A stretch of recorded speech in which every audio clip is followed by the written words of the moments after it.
That's the $787 billion stimulus package. You've said it's too expensive and special interest driven, but you also point to the stimulus as one of the reasons the country needs a balanced budget amendment to the Constitution. Now, if that passed, it would require either huge spending cuts, either or, massive tax increases, possibly both. Can you name two specific programs you would cut? Outside of attacking the waste and fraud in various agencies, two specific programs you would get rid of, and what specific taxes you would increase? Well, let me say first of all that I think the stimulus did not work because the money never got into the hands of the private sector, into small business owners that could create jobs. Government grew, government jobs grew like this, private sector jobs went like this.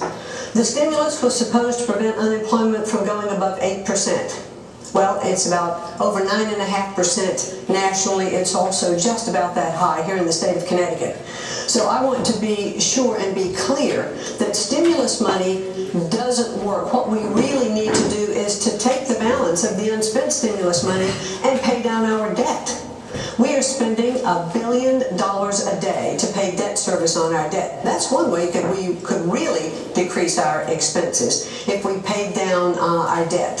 I think the stimulus money also was going to create a lot of infrastructure jobs, and I've talked to mayors and first selectmen here in Connecticut that absolutely didn't see that money. The red tape to try to get it was unbelievable. It just didn't work. So why would we have more stimulus today? Let's take that money, pay down the debt, reduce the debt, and therefore we'd start chipping away at the deficit. I also think that we should roll back our non-defense discretionary spending to 2008 levels. I think we should cap government hiring, government wage increases, and as I said before, take the balance of stimulus and pay down our debt, and we'd be a long ways towards reducing our deficit. Mr. Blumenthal.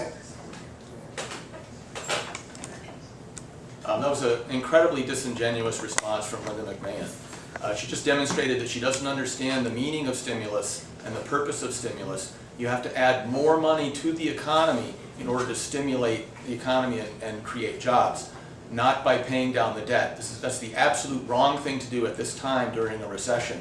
I would like to talk about the stimulus package a little bit, since that was embedded in that question. It was not good bang for the buck.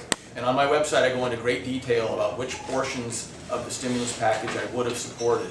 Direct aid to states is very necessary at a time like this, because states have a requirement to balance their budget. And when we have a big recession, the way they do it is by laying off teachers and police and firemen and making terrible cuts that make it even worse. So the federal government is not required to balance the budget. This is another reason why Linda McMahon's idea of a balanced budget amendment, which was a rather incoherent response, just doesn't make sense. I supported the direct aid to states. I supported the infrastructure, $51 billion for infrastructure. That made up about 20% of the $800 stimulus package. We should have done more of those two types of things, and we should do more of that next year as well.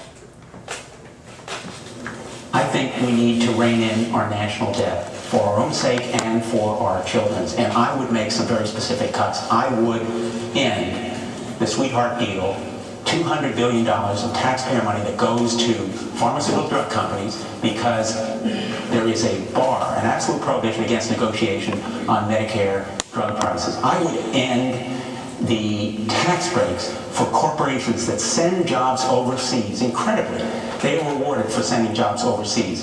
Again, more than $200 billion can be saved in that way. And the subsidies for big agribusiness, some of them don't even grow crops. I would end those subsidies. Tens of billions of dollars we can save. We must do it. Mrs. McMahon, I was asking for two specific programs you would cut. I think I heard one. Do you have two programs you would cut, and what taxes you would increase? Well, first of all, I just want to address what Mr. Blumenthal talked about relative to my supporting the bailouts. I think, at the time that Congress voted on the bailouts, I would have done it holding my nose. Because quite frankly, I believed when the Secretary of the Treasury comes out and says we're on the verge of economic collapse, we better do something, that we clearly ought to address that. So I would have held my nose. I would not have supported the bailouts for GM, for the other car companies, and I do think that Mr. Blumenthal has made a great case for the fact that government cannot spend our money and account for it very well.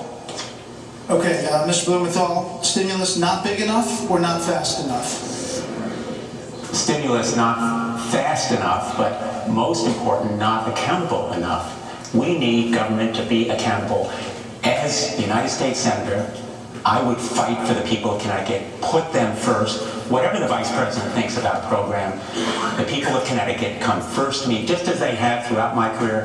And believe me, I have stood up to some pretty formidable foes, some very powerful special interests, whether it's the utilities, pharmaceutical drug companies, health insurers, big tobacco companies. I know how to fight for the people of Connecticut, and I will do it.